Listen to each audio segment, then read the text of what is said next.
देते हुए वहां से चले गए।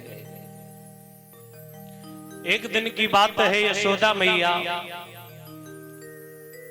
लाला को निर्निमेष पलकों से निहार रही थी, देख रही थी, लाला के प्यारे सुंदर स्वरूप को निहार रही थी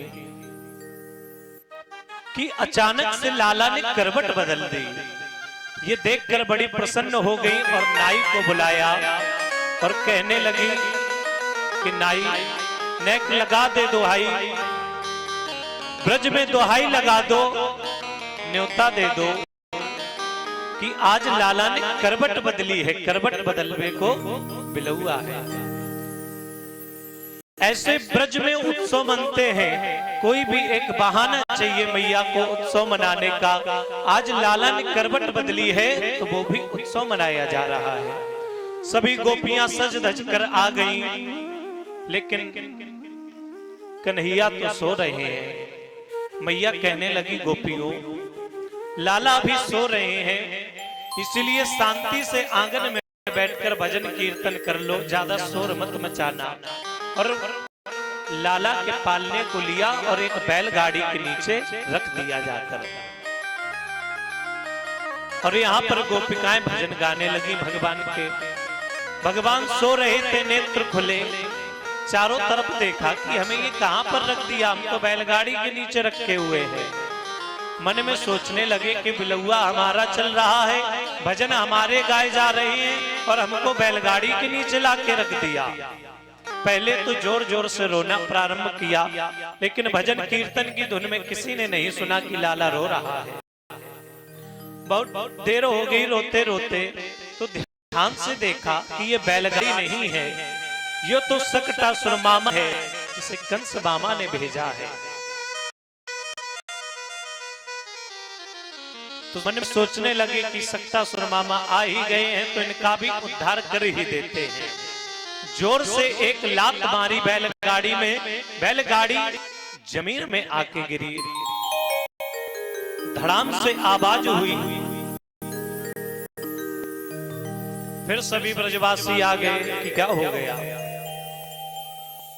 तो एक ब्रजवासी बताने लगा कि मैया, पहले तो तुम्हारे लाला ने बहुत जोर जोर से रो मारती हो, जब किसी ने नहीं सुनी तो तुम्हारे लाला को क्रोध आ गया और जोर से लात मारी बैलगाड़ी में कि बैलगाड़ी आकाश में उड़ गई और आके जमीन पे गिरी। सब हंसने लगे कि अभी इतना सा छोटा लाला कैसे इतनी जोर से कैसे लात मार सकता है। सभी हंसते हुए चले गए। लाला को मैया ले गई अपनी गोद में, दुग्ध पान कराया और फिर सुला दिया। दूसरा दिन आया,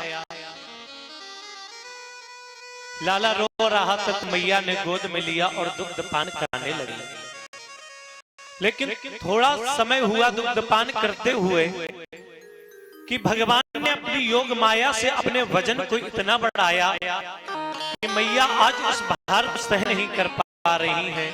और मन में सोचने लगी कि अभी थोड़ी देर पहले इसका वजन इतना कम था कि मैं उछाल उछाल कर खिला रही थी अपने लाला को, अचानक से ये वजन कैसे बढ़ गया।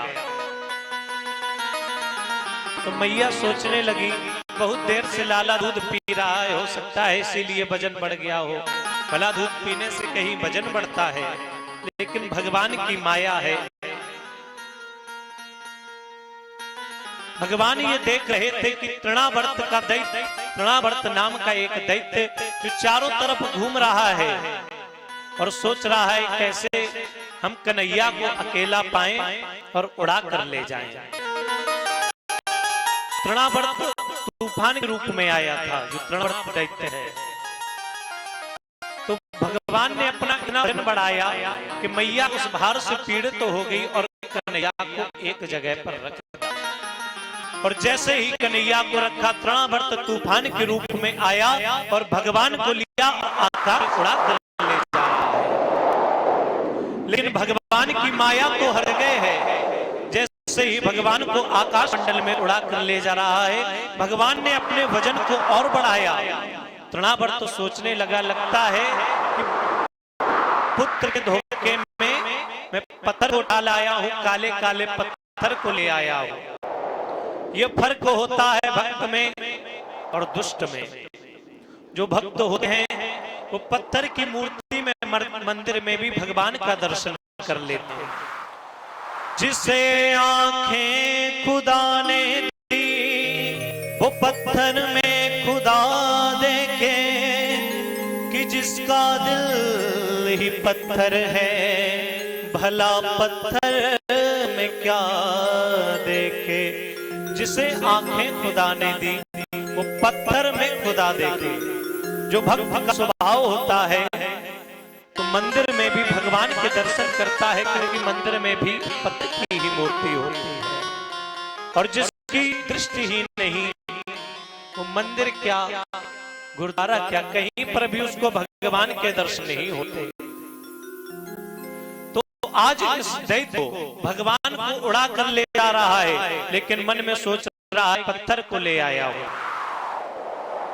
भगवान ने अपने वजन को इतना बढ़ाया कि तृणावर्त उस वजन को संभाल नहीं पाया, और भगवान ने तृणावर्त को भी जमीन में लाकर तृणावर्त का भी उद्धार हो गया।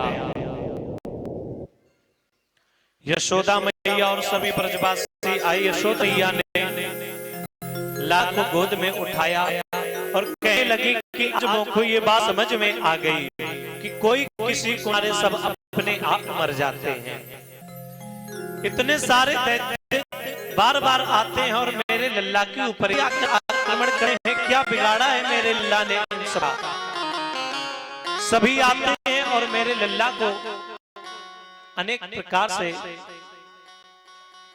कष्ट पहुंचाने का प्रयास करते हैं, लेकिन अपने आप ही मर कर चले जाते हैं।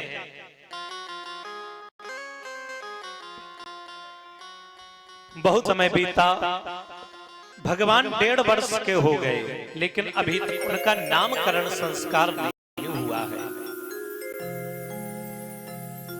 अच्छा, पहले इनके आध्यात्मिक पक्ष को समझ लेते हैं। कथा तो सुनते चलेंगे, कहानी तो सभी सुनाते हैं कि पूतना कौन है, सकटासुर कौन है और तृणावर्त कौन है। इनके आध्यात्मिक पक्ष को समझते हैं। पूतना कोई और नहीं है, पूतना अविद्या है। पूतना उसी का कुछ बिगाड़ सकती है जिसके बुद्धि में विवेक की जागृति नहीं हुई है। विवेक क्या है? मान लो कोई बड़ा हो गया, लेकिन अभी उसको ज्ञान नहीं है, उसका नाम है विवेक।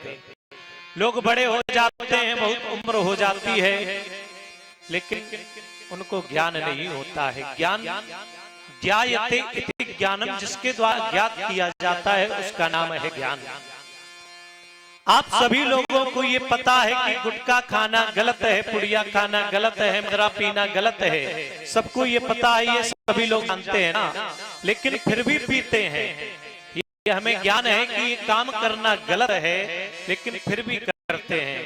इसका मतलब है कि हम स्वयं अपने ज्ञान का अपमान कर रहे हैं, क्योंकि हमें ये बात पता है कि ये सब करना गलत है, फिर भी करते हैं। तो अविद्या पूतना उसी का ही कुछ बिगाड़ सकती है जिसके पास विवेक नहीं है। और जो सत्संग में आता है उसके पास विवेक होता है, क्योंकि गोस्वामी जी कहते हैं बिनु सत्संग विवेक न होई, राम कृपा बिनु सुलभ न सोई। जो लोग सत्संग में आते हैं उनकी बुद्धि में विवेक रूपी बल जागृत हो जाता है। वो सही क्या है और गलत क्या है इसमें भेद समझने लगते हैं।